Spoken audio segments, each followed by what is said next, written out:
Behind the Guitar is brought to you by the Martin Guitar Foundation, RCN, and by viewers like you. Thank you.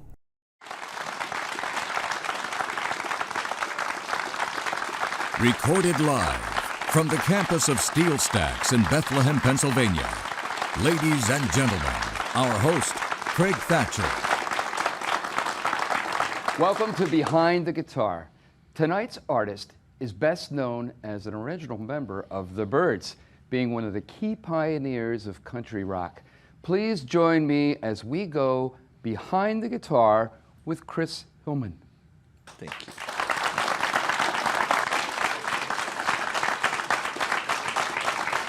Thank you very much. Pleasure to be here. Thank you so much. Real pleasure to have you. Why don't you just start off with one of your fantastic songs? It's called Forgiveness. Obviously, a song that was written after a little tiny disagreement with my wife. We've been married 36 years. She's up for sainthood. Okay, living with me. Forgiveness is the word I want to live by.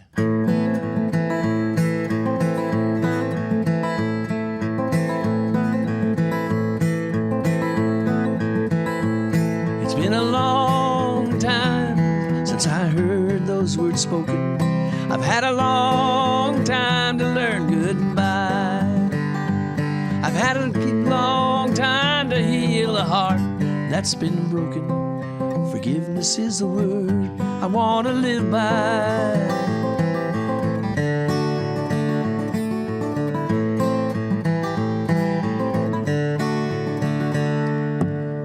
How can this be? You want to surrender? I'll admit I want the same, and we'll leave the past behind. Let old flames turn to cinder. Forgiveness is a word I want to live by. Loving you is the words that make it right. Holding on, taking one more chance. We can only say goodbye before we find that perfect circumstance to remind us who we are tonight.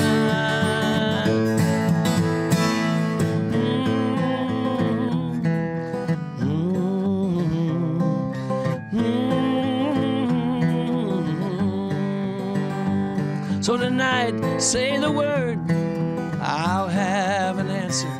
Tonight, we'll start all over again. You won't be the dancer, I won't be the dancer. Forgiveness is the words I want to live by. Loving you is the words that make it right. Forgiveness is the words I want to live by. Loving you is the words that make it right.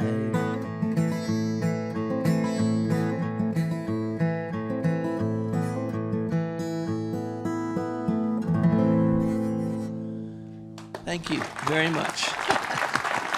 Thank you, Chris. Did you hear those jazz chords I put in there? It was very subtle. No, Very I'm cool. kidding.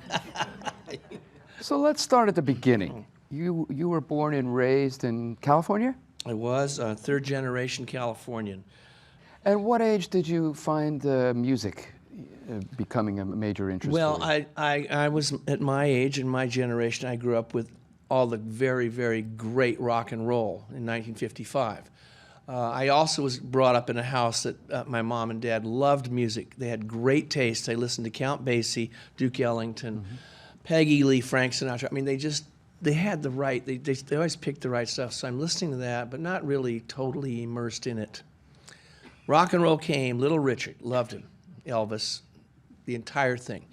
My sister came back from the University of Colorado with a stack of albums, Woody Guthrie, Pete Seeger, Leadbelly, and the Weavers. I loved that. So I went there and then discovered the New Lost City Ramblers, old-timey music, and then I heard bluegrass, and I just loved it. I thought it was high energy, it was improvisational, it was hillbilly jazz. So you developed a love for bluegrass music, and you were, at this point, were you playing guitar and mandolin, or was it first mandolin? I started on guitar, and great story. My mother said, "All right, I'll help you." We went to Tijuana. We were 40 miles north of the border, and we bought a $10 guitar. And it wasn't bad.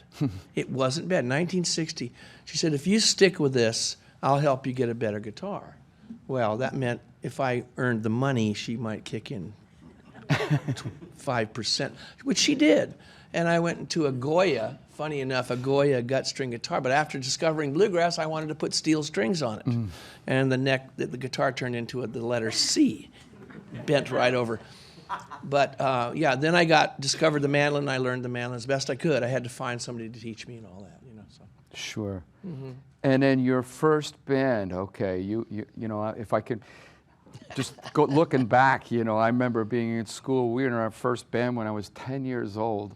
I'm sure you have a very similar background there, getting a very early start in early bands. What's your first reminiscence of your first band? Well, I had one fella in high school. There was one or two of us that really liked bluegrass and traditional folk music, and I worked with this one fella as a duet. And I didn't really know how to play the mandolin very well, but we had fun. We sang and did stuff. Then we meet these other two guys that were from San Diego. We lived up in the county, which is a rural part of the area. We meet these other two guys. They're a little older, and one played banjo, one played guitar. And that was where it started. And then I had to move to LA with my mom and sister because my dad had passed away.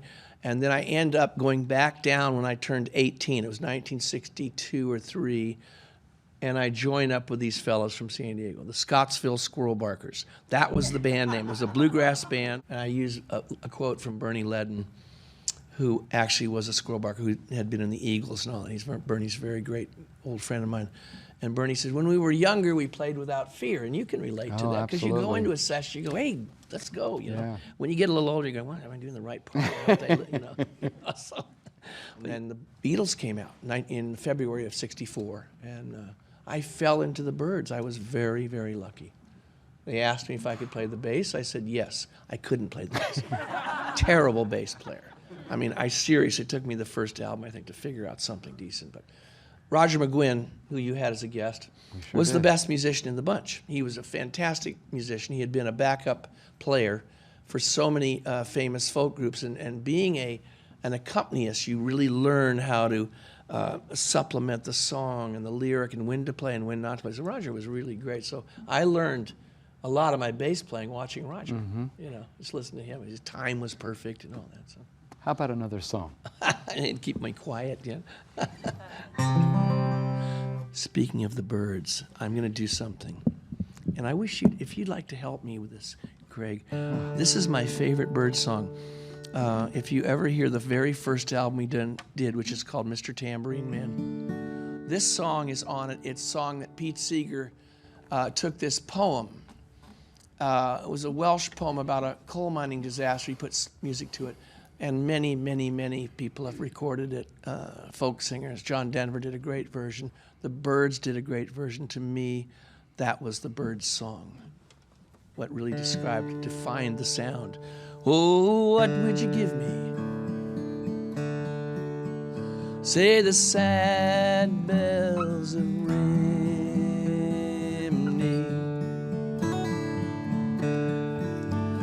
Is there hope for the future? Say the brown bells of Merthyr. Who made the mine own? Say the black bells of Rhondda. And who killed the miner? Say the grim bells of Blythe.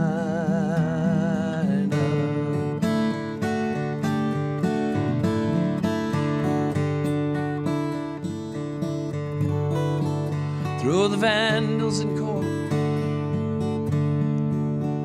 Say the bells of Newbury.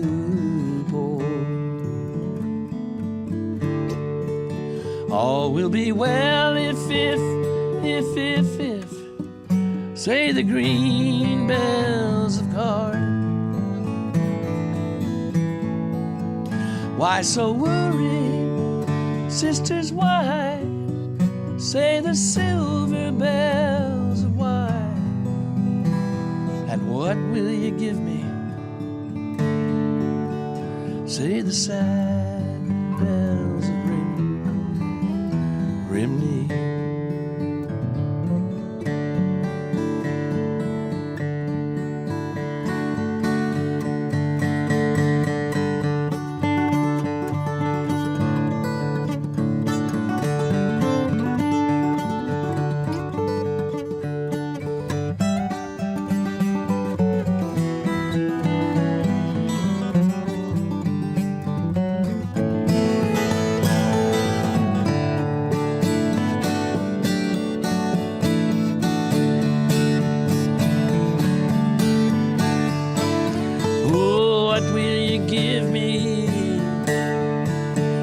Say the sad bells of Rimney.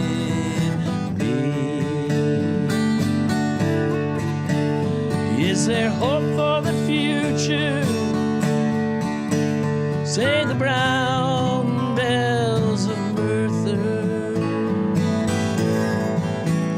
Who made the mine owner?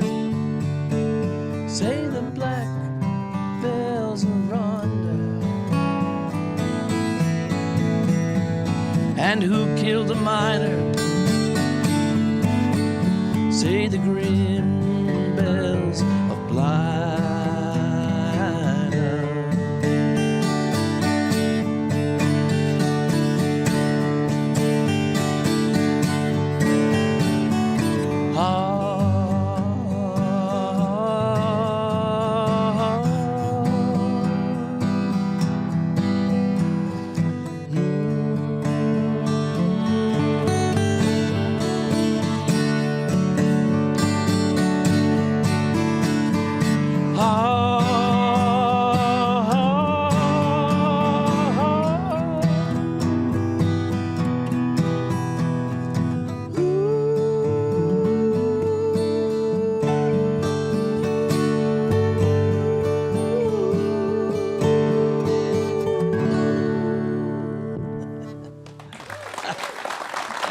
Thank you, folks.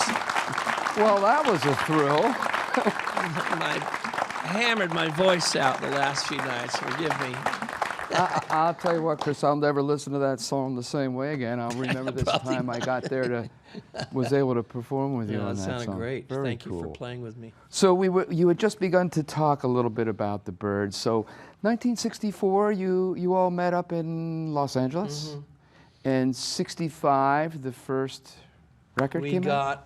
got very lucky. We got this song Bob Dylan had just written, Mr. Tambourine Man. It had 3 or 4 beautiful verses. Okay.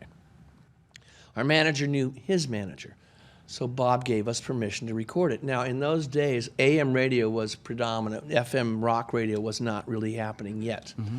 So you were really under time constraints of 2 minutes, 2 minutes 30 seconds, 2 minutes 40 maybe.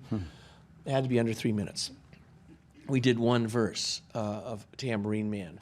And interestingly enough, the way we heard, our manager brings us and he says, this is a hit single. Listen to this record. And we listen, we go, we don't like it. Okay, well, Bob had written it in a more of a country vein. Hey, Mr. Tambourine Man, play a song for me. I'm not sleepy and there ain't no place I'm going to. And Roger, in his wisdom, says, we need to make it so you can dance to it. So he changed it into more of a 4. Hey, Mr. Tambourine Man, play a song for me. And he came up with that great Bach thing, which is really sort of a Bach-inspired run that he starts the song with. So putting it into a different time signature, the kids could dance to it, and it worked. There you have it. But that's originally we heard it. It was like a country song. It was Bob Dylan and Ramblin' Jack with one guitar.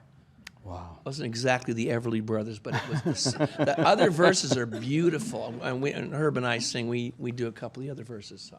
And in that same year, towards the end of the year, another big hit with Turn, Turn, Turn. Yeah. And Roger had worked with Judy Collins on an album, and she cut it. And Pete Seeger, once again, had put that together. He'd taken the verses from Ecclesiastes 3, written by King Solomon, and he wrapped it around this chorus, to everything turn, turn, turn, there is a season, turn, turn, turn. But then again goes through pretty much the verses as they were written. He changed a few words. But it's a very interesting song because it's black and white. A time to be born, a time to die, a time to plant, a time to reap. There was no gray area. And we recorded that song. I think it was the signature Byrds tune too. I mean, that was a huge hit around the world. And it's a great tune. Probably the only song out of the Bible that went to number 1. I mean, I may be wrong. I don't know. I don't know if that we get points for that, but I don't. And it was great. It was a great song. So. And one more thing about the Byrds. Richie Unterberger, who wrote 8 Miles High, the book, which I collect books on all this, and I love this particular book. But Richie said this about you and the song 8 Miles High. Says, Chris Hillman pushed the song, into gear with a pulverizing, ominous, unaccompanied bass line that remains one of rock's all-time great intros. Well, that's very nice of him. Isn't that nice? It's very nice. That's pretty awesome. I have to be honest with you all. We all listened to a lot of John Coltrane. We'd be out on a tour and we'd listen to John Coltrane and Ravi Shankar and just funny stuff. A lot of jazz, Eric Dolphy. And there's a song John did, Love Supreme, and it's like a chant. You know. I know the song, sure. I got that bass idea because it's ba-da, ba-da, a love supreme, a love. So I go,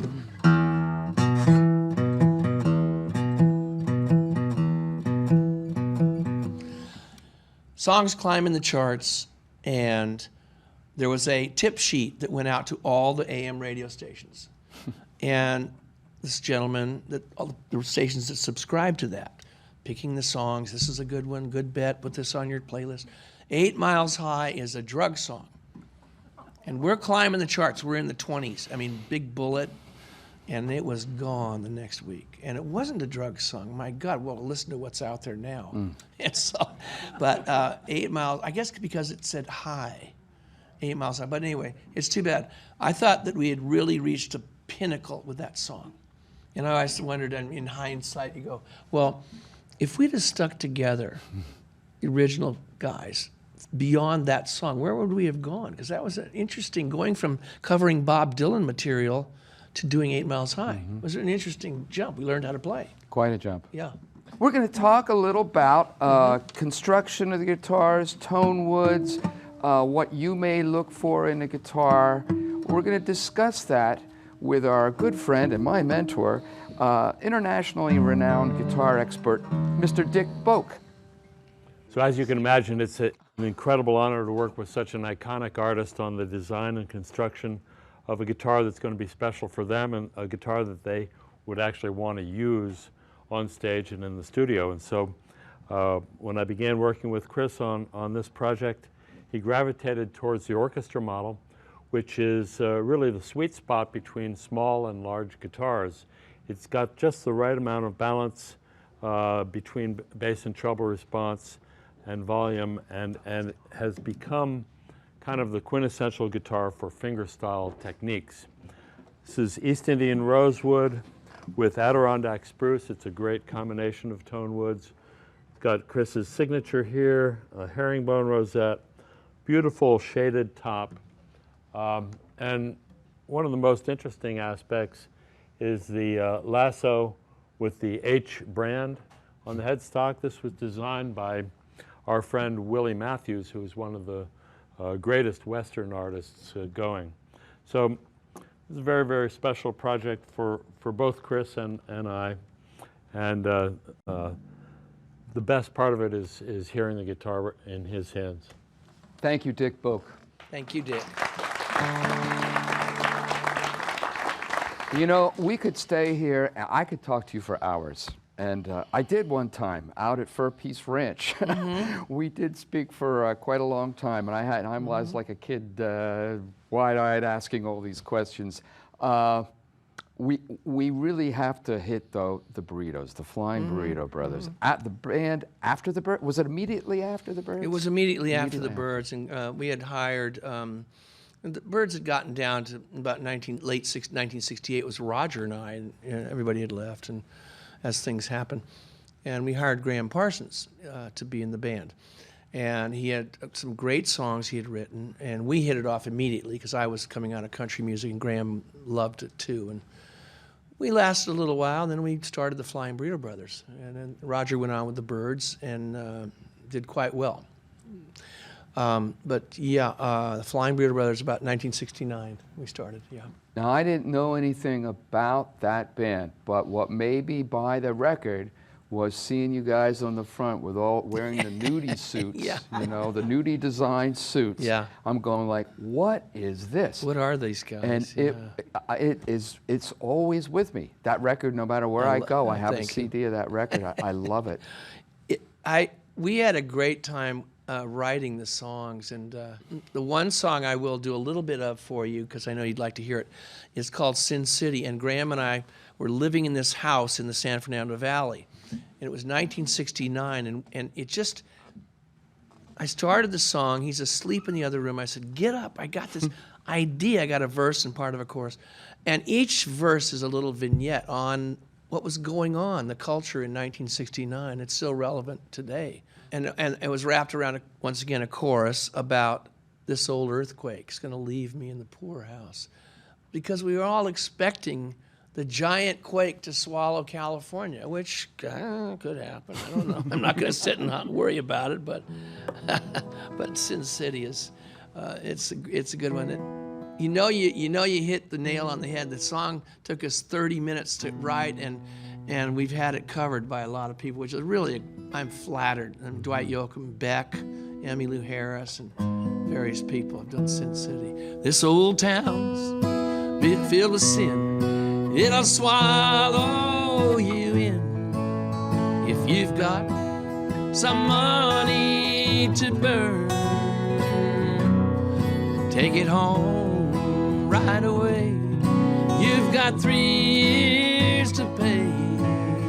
Satan is waiting his turn. This old earthquake's gonna leave me in the poorhouse. It seems like this whole town's insane. On the 31st floor, a gold-plated door won't keep out the Lord's burning rain. The scientists say it'll all wash away if we don't believe anymore. 'Cause we've got our recruits and our green mohair suits. So please show your ID at the door. This old earthquake's gonna leave me in the poorhouse. It seems like this whole town's insane.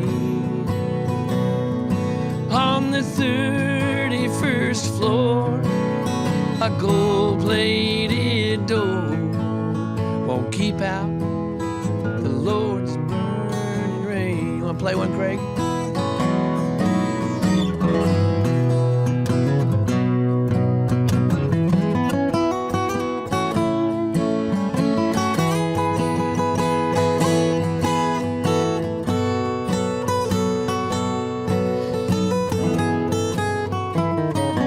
Come on, buddy.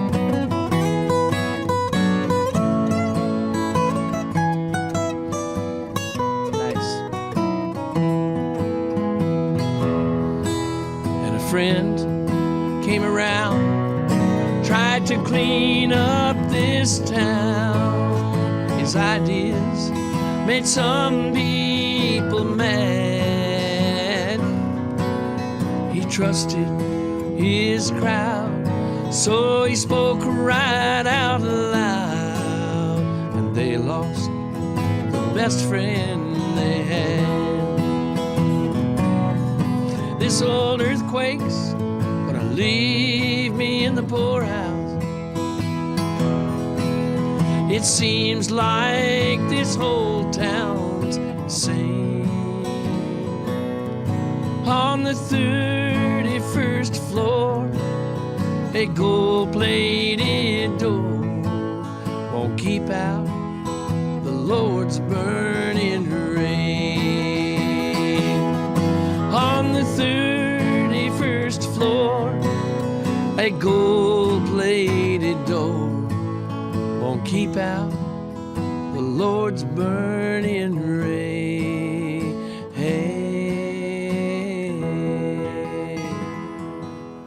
Sin City. I'm Craig Thatcher, and we'll see you next time on Behind the Guitar. Bravo.